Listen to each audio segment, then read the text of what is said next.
Ora invece ci colleghiamo con Attilio Gatto. Il quartiere di Marina a Cagliari sta diventando un laboratorio multirazziale. È così, Attilio?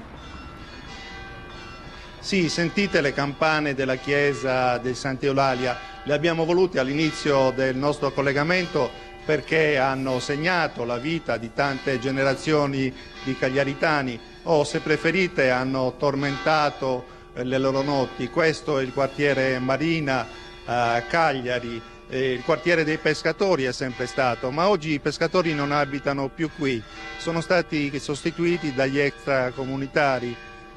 Pensate, gli extracomunitari sono 500 su 2000 abitanti, un quarto della popolazione. La Marina oggi è un laboratorio dell'integrazione razziale. Sì, siamo in diretta dalla Marina di Cagliari, dal quartiere del Porto, del centro storico. Abbiamo con noi Ignazio Gaviano, che è un operatore culturale della Marina, ma prima di tutto vorrei parlare ancora dei pescatori. Forse hai qualche domanda da farmi, Roberta? Esiste ancora una marineria? Roberta? Sì, Attilio, dicevo, esiste Sì, ancora? la marineria esiste. Io ho detto prima che i pescatori non abitano più qua, escluso qualche anziano pescatore ormai in pensione, ma la marineria sarda ancora esiste, abita in quartieri periferici, ci sono però ancora 400 persone che vivono della pesca e ci sono 50 barche. E quindi rispetto al passato sono ancora poche persone, ma insomma un gruppo consistente ancora c'è. Con Ignazio Gaviano vogliamo sapere perché i pescatori sono andati via dalla Marina. Perché negli anni 60, 50-60 è mancato il lavoro, ormai la pesca è diminuita, e poi anche perché il comune e gli enti preposti avevano dato delle case al di fuori del quartiere perché qui erano malsane e di conseguenza hanno preferito allontanarsi dal quartiere. Ecco, ora però il quartiere si sta ricostruendo, ci sono le ristrutturazioni, sta diventando più bello. Sarebbe bello che i pescatori rientrassero in questo quartiere e stessero, diciamo, nel loro posto di lavoro. Beh, certo, sarebbe una bellissima cosa, anche perché tra l'altro quando ero bambino io ormeggiavano qui nel porto, alla Darsena, si vendeva il pesce sulla banchina ed era uno spettacolo vedere i pescatori rientrare, le famiglie soprattutto che andavano al rientro, nel vedere ritornare i propri cari al porto senza nessun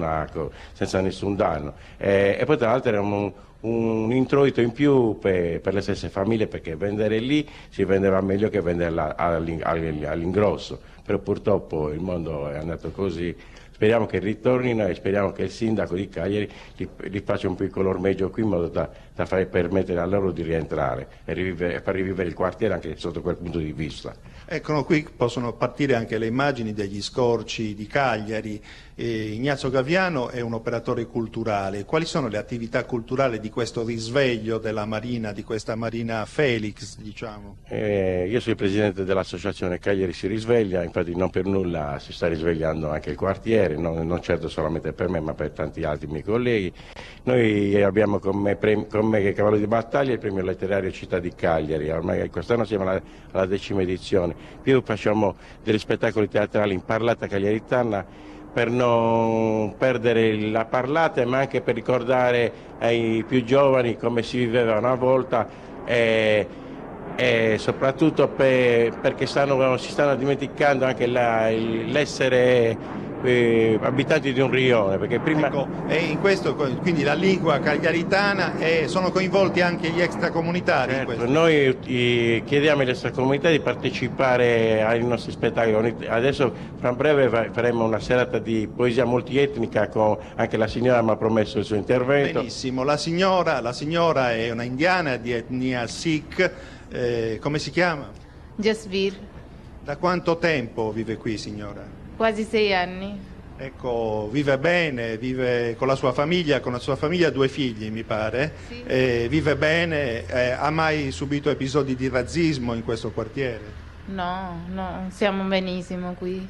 I ragazzini vengono a giocare, vanno in giro da soli, anche se sono piccoli, non ne ho paura perché sono tutti amici, diciamo. Ecco, le famiglie di extracomunitari che lei conosce la pensano allo stesso modo, è un quartiere in cui si vive bene, in cui c'è integrazione questo? Sì, integrazione, poi le scuole intorno e sempre più stranieri e noi non sentiamo stranieri, sentiamo italiani, diciamo, cagliaritani.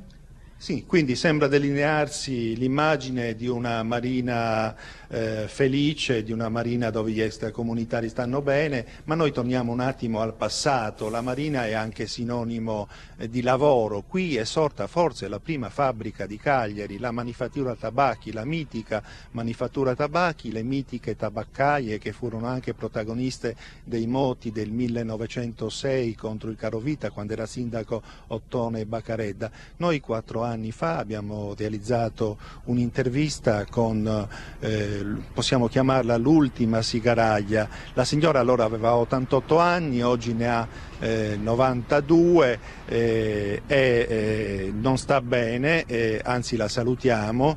Quindi noi abbiamo deciso comunque di mandare l'intervista di 4 anni fa, è un documento storico, vediamo l'intervista.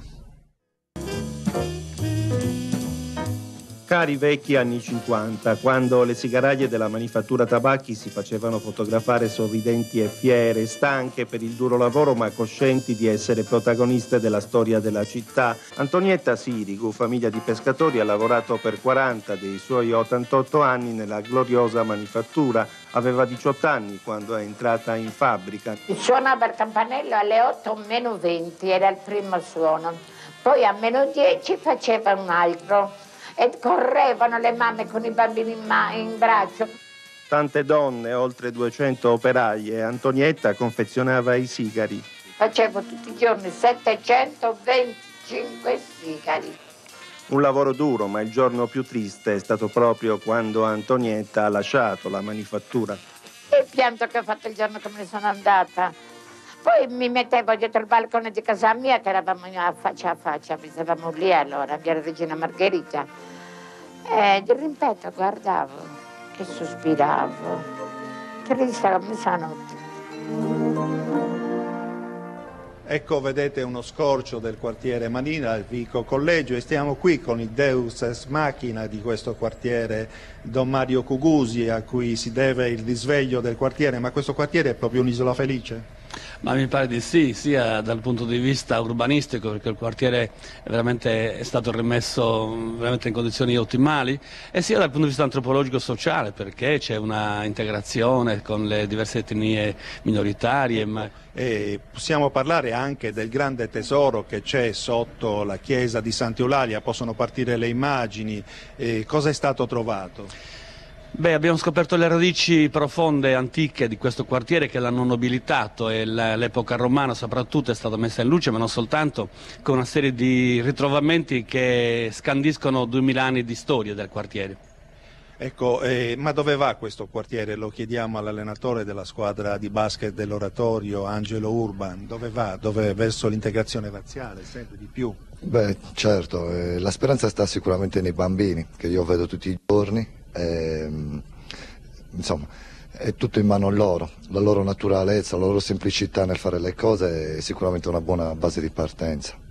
Ecco, manca un'intervista a tutte queste interviste. Noi avremmo voluto intervistare Giuseppe Podda, che ci ha lasciato qualche anno fa, è stato il cantore di questo quartiere, ha scritto pagine indimenticabili.